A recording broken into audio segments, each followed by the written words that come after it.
قرآن زیادہ احکامات ملیں گے کہ اب اپنی اسٹیٹ مل گئی ہے، اپنی لینڈ مسلمانوں کو مل گئی ہے، تو اب ایسا ہے کہ یہاں پر اللہ تعالیٰ کے جو احکامات آنے ہیں جن کے اوپر مسلمانوں نے عمل کرنا ہے وہ ادھر سے شروع ہو جائیں گے، کیونکہ مکہ کے جو سردار تھے ان کا ظلم و ستم سہ رہے تھے، وہاں کھل کر لڑ نہیں سکتے تھے، وہاں کھل کر جیسے کرتے ہیں نا، وہاں پہ جو اللہ تعالیٰ نے اگر جو مکی سورہیں آپ دیکھیں حروف مقطعات سے زیادہ شروع ہوتی ہیں اور ان میں توحید کا ذکر ہوگا، قیامت کا ذکر ہوگا، جنت کا ذکر ہوگا، تو اب ادھر سے ایسا ہے کہ ہم اندازہ لگائیں گے کہ انصار مدینہ اتنے تھوڑے سے وقت میں انہوں نے اتنی ترقیاں کیسے کی، یعنی اتنی جلدی آگے وہ کیسے بڑھ گئے۔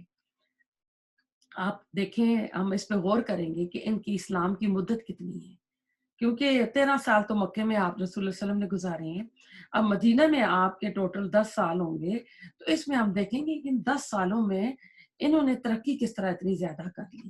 اب پہلی بیعت عقبہ میں آپ دیکھیں، جب یہ حج کے موقع پہ آئے تو 6 لوگ تھے جنہوں نے رسول اللہ صلی اللہ علیہ وسلم کے ساتھ بیعت کی تھی۔ پھر نبوت کا یہ 12واں سال تھا، مینا کی گھاٹی میں ملاقات ہوئی تھی، جب اگلے سال بیعت عقبہ ہوئی تو یہ لوگ 6 سے بڑھ کر 70 اور یا 72 لوگ ہو گئے تھے۔ اب ایسا ہے کہ پہلی ملاقات جو تھی وہ مینا میں کچھ دیر کی تھی اور انہوں نے کہا تھا ہمارے ساتھ ایک علم والا بندہ بھیجے، تو آپ نے مصعب بن عمیر کو بھیجا تھا جو کہ مکہ کا شہزادہ، آپ کو اس کے بارے میں کافی بتایا ہوا ہے۔ تو ایسا ہے کہ اب سچویشن بدل گئی تھی، اب آپ بذات خود مدینہ تشریف لے آئے تھے اور ہجرت کے دوسرے سال ہم دیکھتے ہیں کہ غزوہ بدر ہوتا ہے، بدر کی لڑائی ہوتی ہے مکہ والوں کے ساتھ۔ تیسرے سال ہم دیکھیں گے کہ احد، جو احد پہاڑ ہے، احد کی لڑائی ہوتی ہے۔ 5ویں سال جو ہے غزوہ خندق، جس میں وہ خندق کھودی گئی تھی، جس کو غزوہ احزاب بھی بولتے ہیں۔ تو یہ جنگیں ہوئی تھی، ان میں انصار نے جو جان نثاری کی مثالیں دی اور جیسے اس دین کے پیغام کو انہوں نے سمجھا، کہتے ہیں کہ یہ تاریخ کا حیران کن واقعہ ہے اور یہ ایک الگ چیپٹر ہے جس کو ہم میں سے ہر ایک کو بہت تفصیل سے پڑھنا چاہیے اور ان کے اوپر جو جتنے ریزلٹس نکلے ان نتائج پر غور کرنا چاہیے اور وہ چیزیں اپنے عمل میں ہر مومن کو لانی چاہیے۔ اب ہر انسان جو ہوتا ہے وہ اپنے گھر، اپنے مدرسے کا، آفس کا، مسجد ہو جائے یا جس جگہ بھی وہ انچارج ہوتا ہے نا، تو اپنا کچھ نہ کچھ رول پلے کر رہا ہوتا ہے۔ حدیث کا مفہوم ہے کہ تم میں سے ہر شخص جو ہے نا نگہبان ہے، یعنی اپنی اپنی رعیت کا، تو تم سے اس کی اپنی رعیت کا پوچھا جائے گا۔ تو اب ایسا ہے کہ گھر کا جو ہے آدمی نگران ہے، اور جہاں کوئی آفس ہے تو اس کے اندر جتنے بھی امپلائیز کام کرتے ہیں، ملازمین ہیں، وہ ان کا نگران ہے۔ اگر ایک کوئی ٹیچر ہے تو اس کے نیچے جو جتنے اسٹوڈنٹس ہوں گے وہ ان کا نگران ہوگا۔ تو ہر انسان کی چھوٹے چھوٹے دائروں کے اندر اپنی اپنی ایک طرح سے بادشاہت ہوتی ہے۔ اللہ نے ہر ایک کو کچھ نہ کچھ دے رکھا ہے۔ مرد کو گھر پر اللہ تعالیٰ نے یہ ذمہ داری دی ہے۔ یہ الگ بات ہے کہ آج عورت جو ہے وہ اوپر آ گئی ہے عورتوں کی آزادی کے ساتھ۔ تو اب ایسا ہے کہ وہ عورتیں کسی کی سربراہی نہیں مانتی ہیں۔ پھر ویسٹ کو فالو کرتے ہوئے جو خاندانی نظام ہے وہ کافی حد تک خراب ہو گیا ہے۔ اب عورت پر باہر کی ذمہ داریاں لگ گئی ہیں، حالانکہ اسلام نے، شریعت نے یہ ذمہ داریاں عورت کو نہیں دی ہیں۔ عورت گھر کی چار دیواری میں رہ کے بچوں کو سنبھالے گی، لیکن اب ایسا ہے کہ بچے بھی تو ظاہر ہے عورت ہی نے پیدا کرنے ہیں، اور پھر اس نے باہر کی بھی ذمہ داریاں لے لی ہیں، تو اب ایسا کچھ نہ کچھ تو فرق پڑے گا۔ تو آپ صلی اللہ علیہ وسلم نے جو معاشرہ، جو سوسائٹی آپ نے بنائی تھی، اس کے اندر صالح، رائچس جو ہے نا آدمی اور عورتیں تیار ہوئے تھے۔ ہم دیکھتے ہیں کہ جب بھی کوئی معاشرہ بگڑتا ہے تو عزت کا دار و مدار اس معاشرے کے اندر جو ہوتا ہے دولت پر ہو جاتا ہے، اس میں منی سب کچھ ہوتی ہے۔ اب جس کے پاس جتنی زیادہ دولت ہوگی نا، اس کی اتنی زیادہ عزت ہوگی۔ اس کے برعکس جب معاشرہ صحت مند ہوتا ہے، ہیلفی ہوتا ہے، سوسائٹی ہیلفی ہوتی ہے، تو اس کا دار و مدار جو ہوتا ہے وہ علم اور تقوی پر ہوتا ہے۔ یہ بہت بڑے ان کے اندر بڑے علماء ہوتے ہیں، ان علماء کی عزت کی جاتی ہے، انہیں جھک کر ملا جاتا ہے کہ یہ بندہ بڑا خدا ترس ہے، اس سے محبت کرتے ہیں، اس کا احترام کرتے ہیں۔ لیکن جب معاشرہ بگڑتا ہے تو دولت کی قدر و منزلت جو ہے بڑھ جاتی ہے، اور اس میں یہ بھی نہیں دیکھا جاتا کہ کوئی دولت کما رہا ہے تو اس کا دولت کمانے کا ذریعہ کیا ہے، حلال ہے یا حرام ہے، جائز ہے یا ناجائز ہے۔ تو اس میں لوگ یہ نہیں دیکھتے، بس یہی دیکھتے ہیں کہ اس کے پاس دولت کتنی ہے، اس کا سٹیٹس کیا ہے، اس وجہ سے اس کو معاشرے میں عزت ملتی ہے۔ تو جب دولت کی عزت ہوتی ہے تو پھر کیا ہوتا ہے، لوگ دولت کو سنبھال کر رکھتے ہیں، اپنے اپنے جو بھی ان کے پاس ہوتا ہے اس کے اوپر فخر کرتے ہیں، پھر اللہ کے راستے میں نا وہ خرچ نہیں کرتے ہیں، نہ اللہ کے راستے پہ نہ اللہ کے بندوں پہ خرچ کرتے ہیں۔ تو اب رسول اللہ صلی اللہ علیہ وسلم نے جو معاشرہ بنایا، اس میں صالح آدمی اور عورتیں تھے۔ آپ صلی اللہ علیہ وسلم نے ابو ایوب انصاری کے گھر تک آپ کی اونٹنی آ گئی تھی، تو وہ اونٹنی وہاں آ کر بیٹھی، جہاں پہلی جگہ اونٹنی بیٹھی تھی وہ جگہ مسجد کے لیے پسند فرما لی گئی تھی، اور دوسری جگہ جہاں پر اونٹنی بیٹھی تو وہ ابو ایوب انصاری کا جو تھا گھر تھا، تو آپ نے قیام وہاں فرمایا تھا۔ اب پہلی جگہ جہاں پر اونٹنی بیٹھی تھی وہ جگہ دو انصاری نوجوان جن کے نام آتے ہیں ساحل اور سہیل، یہ ان کی زمین تھی، وہاں پر وہ اپنی کھجوریں خشک کیا کرتے تھے۔ آپ نے کہا کہ یہ زمین کون خرید کر دے گا، جو دے گا تو اس کو میں گارنٹی دیتا ہوں جنت میں گھر کی۔ تو اس پر ایسا ہے کہ ان بھائیوں نے بغیر معاوضے کے وہ زمین دینا چاہی، تو آپ نے پسند نہیں کیا، آپ نے ابو بکر صدیق رضی اللہ تعالی عنہ سے کہا کہ وہ خریدے۔ اس کی قیمت اس وقت 10 سونے کے سکے تھی، جو کہ ابو بکر صدیق رضی اللہ تعالی عنہ نے ادا کی تھی۔ تو آپ سمجھ لیں کہ وہ مسجد نبوی کی جو زمین ہے وہ ابو بکر صدیق رضی اللہ تعالیٰ عنہ کی خریدی ہوئی، اور کتنا بہترین صدقہ جاریہ ہے ان کے لیے۔ پھر ایسا ہوا کہ 6 یا 7 ہجری میں، یعنی مدینہ آ کے ہجرت کے 6 یا 7ویں سال، اس مسجد نبوی کو ایکسٹینڈ کرنے کی یعنی اس کی توسیع کی گئی، تو اس کے ساتھ والی زمین کو بھی خرید کر اس میں شامل کیا گیا۔ تو اس زمین کو خریدنے کے لیے آپ نے اعلان کیا کہ جو یہ زمین مسجد کو دے گا میں اسے جنت کے گھر کی ضمانت دیتا ہوں۔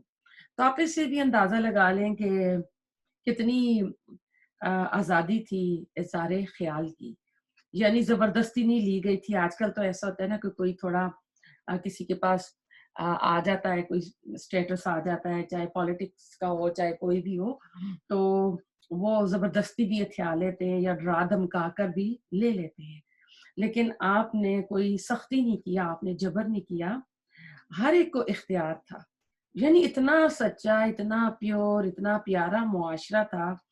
اس آدمی جس کی زمین تھی اس نے کہا کہ یہ واحد ٹکڑا زمین کا ہے میرے پاس، اگر مجھے کوئی قیمت ادا کی جائے تو یہ بہتر ہوگی۔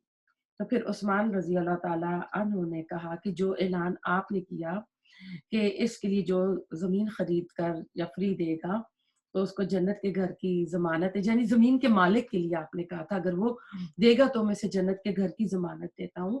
تو عثمان رضی اللہ تعالی عنہ نے کہا کہ کیا جو خرید کر دے تو یہ آفر اس کے لیے بھی سٹل یعنی ہے، یعنی ایکسپائر تو نہیں ہوئی ہے، خریدنے والے کے لیے بھی ہے؟ تو آپ نے فرمایا جی بالکل خریدنے والے کے لیے بھی ہے۔ تو عثمان رضی اللہ تعالی عنہ نے پیسے ادا کر دیے۔ اس طرح آدھی مسجد جو ہے ابو بکر صدیق رضی اللہ تعالی عنہ کے حصے میں آتی ہے، اور آدھی مسجد عثمان رضی اللہ تعالی عنہ کے آتی ہے۔ اور اس وقت بڑی سادہ سی مسجد بنی، 100 گز یا کہتے ہیں کہ 60 گز لمبائی تھی، اور اتنی کہتے ہیں کہ اس کے اوپر وہ کچی اینٹیں کی دیواریں بنائی گئی، اوپر کھجور کی جو چھال تھی وہ لگائی گئی۔ آج بھی جو مسجد بنی آپ صلی اللہ علیہ وسلم کی زندگی میں، اس میں دوسری طرف تو اس کو یعنی توسیع کیا گیا، اور اس کو 300 سال پہلے ترکوں نے، جب عثمانیہ خلافت جو تھی نا، ان کے ہاتھ تھی، تو حرمین کی جو ذمہ داری تھی ان میں تھی، تو ان کے انڈر تھی، تو انہوں نے بہت کام کیا، مسجد نبوی میں بھی اور بیت اللہ میں بھی۔ تو آپ اگر دیکھتے ہیں ستونوں پر سونے کے نشانات لمبے لمبے لگے ہیں، تو کہتے ہیں کہ وہ اس بات کی نشانی ہے کہ آپ کے زمانے میں مسجد کی چھت اتنی چھتی ہوئی تھی، یعنی اتنی تھی۔ سفید ستون، سفید ماربل کے جن کے باہر لگا ہوا ہے، کہتے ہیں اس بات کی نشانی ہے کہ وہ ریاض الجنہ ہے، اس کا مطلب ہے کہ وہ جنت کا باغ ہے۔ آپ صلی اللہ علیہ وسلم نے فرمایا، میرے گھر اور میرے ممبر کے درمیان کی جگہ جنت کے باغوں میں سے، یعنی یہ جنت کا باغ ہے، اور افضل ترین حصہ ہے وہ مسجد کا۔ وہاں پر محراب بھی ہے، محراب نبی بھی ہے۔ اس کے ساتھ جو ہے حضرت عائشہ رضی اللہ تعالی عنہا کا حجرہ ہے، وہاں سبز رنگ کی جالیاں لگی ہوئی ہیں، اور اس کے ساتھ حضرت فاطمہ رضی اللہ تعالی عنہا کا حجرہ تھا، گھر تھا۔ اس کے پیچھے کہتے ہیں کہ دیگر ازواج کے حجرے تھے، جہاں پر آج حضرت عائشہ رضی اللہ تعالی عنہ کا حجرہ ختم ہوتا ہے، اور جہاں پر مرد حضرات صلاۃ اور سلام پڑھتے ہیں، کہتے ہیں کہ یہ عین حضرت حفصہ کے حجرے میں یہ کھڑے ہوئے ہوتے ہیں۔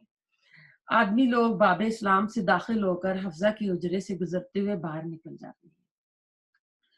اب ایسا ہے کہ یہ دو حجرے جو تھے دو پہلے بنائے گئے تھے، کیونکہ رسول اللہ علیہ وسلم کی تو شروع میں ساری بیویاں، ساری ازواج تو نہیں تھی۔ حضرت ختیجہ کی زندگی میں آپ نے کوئی اور نکاح نہیں کیا تھا، آپ کی وہی ایک وائف تھی۔ جب ان کا انتقال ہو گیا تو آپ کا جو اس کے بعد پہلا نکاح ہوا وہ حضرت سودا سے آپ نے کیا تھا۔ بڑی عمر کی عورت تھی، گھر میں بچیاں تھیں، ان کے لیے آپ نے کیا تھا۔ تو آپ نے فرمایا کہ مرنے کے بعد مجھے وہ آ کر ملے گی جس کے ہاتھ لمبے ہوں گے۔ تو بیویاں ہاتھ ناپنے لگی تھی، تو اس سے مراد سخاوت تھی کہ جس کے ہاتھ کھلے ہوں گے۔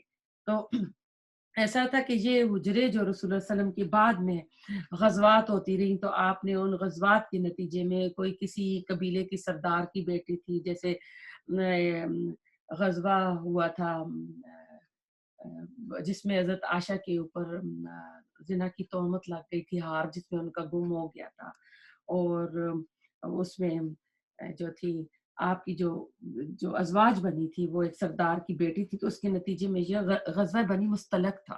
تو وہ جو مستلق قبیلہ تھا، جب آپ صلی اللہ علیہ وسلم نے ان کی بیٹی سے آپ نے نکاح کیا، تو اس کے نتیجے میں پورا قبیلہ جو تھا مسلمان ہو گیا تھا، تو یعنی بہت خیر نکلتی تھی اس میں۔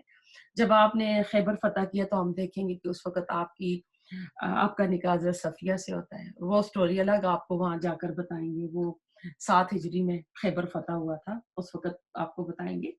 تو یہ حجرے جو رسول اللہ علیہ وسلم کی ازواج کے لیے بنائے گئے تھے، کہتے ہیں کائنات کے عظیم انسان کے تھے، اور بہت ہی کہتے ہیں عجیب نمونے تھے ان گھروں کے، لیکن آج وہ باقی نہیں رہ سکے، افسوس کی بات ہے۔ اس کے بارے میں حسن بصری رحمۃ اللہ کا قول ہے، کاش وہ حجرے ایسے ہی چھوڑ دیے جاتے رہتی دنیا تک، اور دنیا یہ دیکھتی کہ اللہ کے حبیب کا رہن سہن دنیا میں کیسا تھا، کمرے کا سائز کیا تھا، دیواریں کیسی تھی، چھت کیسا تھا، اور فرش کیسے تھے۔ سیرت نگاروں نے انچز اور فٹس میں، یعنی اتنے چھوٹے کمرے تھے، دیواریں، یعنی آج تو ہائی سیلنگ اور ہائی اس طرح کے گھر آتے ہیں، نئے نئے سب ڈویژن آ رہے ہیں، اور لوگ گھروں کو اس طرح چینج کرتے ہیں جس طرح کوئی اپنی شرٹ کو چینج کرتا ہے۔ تو وہ کہتے ہیں کہ ان کو انچوں میں اور فٹوں میں سے ناپا جاتا تھا۔ تو اسی طرح صحابہ کرام کے گھر بھی تھے۔ اس طرح ایک کتاب بیوت الصحابہ ڈاکٹر فیصل نے لکھی ہے، اور انہوں نے خوب محنت اور ریسرچ کر کے یہ کتاب لکھی، اور یہ کافی عرصہ وہی سعودی عرب میں رہے۔ انسان حیران ہوتا ہے کہ آپ صلی اللہ علیہ وسلم کے متعلق ہمیں جتنی بھی معلومات ملتی ہے کتابوں میں، کہ کس طرح ہمیں ایک ایک چیز کی معلومات ملتی ہے، ایک خیالی نقشہ کتابوں میں موجود ہے۔ جب بچوں کو پڑھایا جائے تو ان کے ماڈلز جو ہے نا، رسول اللہ علیہ وسلم کی ازواج کے حجروں کے جو ماڈل ہے وہ بنا کر دکھانے چاہیے کہ جو فرسٹ لیڈیز تھیں ان کے گھر کیسے تھے۔ اب ایسا ہے کہ مدینہ میں ابھی ایک میوزیم ہے، اس میوزیم کا نام عبدالعزیز ہے، یہ کہتے ہیں کسی ایک بہت ہی امیر بندے نے بنایا ہے، اور اس پر درست پیمائش پر کہتے ہیں کہ یہ انہوں نے ہر چیز اس میں بنا کے دکھائی ہے، ہجرت کے راستے دکھائے گئے ہیں، اور وہاں پر میوزیم میں جائیں تو لوگ موجود ہوتے ہیں جو کہ گائیڈ کرتے ہیں۔ آپ صلی اللہ علیہ وسلم ابو ایوب انصاری کے گھر پر آپ ٹھہرے، اور اب کیونکہ آپ آئے تو اب آس پاس تو خبر ہو رہی تھی کہ ایک نبی جو ہیں وہ ہجرت کر کے مکہ سے مدینہ آئے ہیں، تو یہود اس وقت جو اہل کتاب تھے، علم والے اس وقت مدینہ میں یہود تھے، تو علماء یہود جو تھے وہ رسول صلی اللہ علیہ وسلم کی خدمت میں حاضر ہوئے۔ تو 3 جو تھے یہود کے قبیلے مدینہ میں آباد تھے، ایک کا نام کینکا تھا، دوسرے کا بنو نذیر تھا، اور تیسرا جو تھا بنو قریظہ تھا۔ اور انصار کے جو تھے 2 قبیلے تھے، اوس اور خزرج، ایک ہی ماں کے یہ 2 بیٹے تھے، ان کی آگے نسلیں بڑھی تو ان کے آگے یہ قبیلے بڑھتے گئے۔ تو اب ایسا تھا کہ انصار کے کچھ لوگ جو تھے انہوں نے بھی یہودیت جو تھی قبول کر لی تھی۔ اب مدینہ میں جو یہود تھے ان کی پوزیشن کیا تھی، ان کی حیثیت کیا تھی، ان کا سٹیٹس کیا تھا، اور کس چیز کو وہ مدینہ میں انجوائے کر رہے تھے۔ نمبر 1 ان کی مالی حیثیت تھی، یعنی جو سمجھ لے جو مدینہ کی اکانومی ہے اس پر چھائے ہوئے تھے، منڈی پر ان کا قبضہ تھا، یعنی معیشت، زراعت اور بڑے بڑے باغات جو تھے ان کے پاس تھے۔ اب اس کی وجہ کیا تھی؟ وہی ظالمانہ اور غیر منصفانہ مزاج، یعنی انجسٹ لوگ تھے۔ نمبر 2 ان کا سٹیٹس جو تھا، ان کا ریلیجس سٹیٹس تھا، مذہبی، یعنی ان کو ایک طرح سے ملی ہوئی تھی، سمجھ لیں ایک سرداری۔ تو انصار کو تو یہ کچھ چیز سمجھتے ہی نہیں تھے، انصار مدینہ پر حاوی نہیں ہو سکے تھے کیونکہ یہ تعداد میں کم ہونے کی وجہ سے۔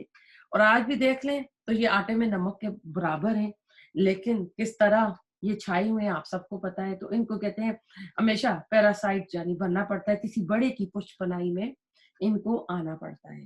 تو ان کی تاریخ پڑھیں گے تو آپ کو پتا چلے گا کہ کس طرح کم تعداد والے زمین پر کس طرح بڑھتے ہیں۔ ان میں کنورژن تو ہوتی نہیں ہے، اور یہ کہتے ہیں کہ جو یعقوب کی اولاد ہیں وہی یہودی بن سکتا ہے ورنہ اور نہیں بن سکتا۔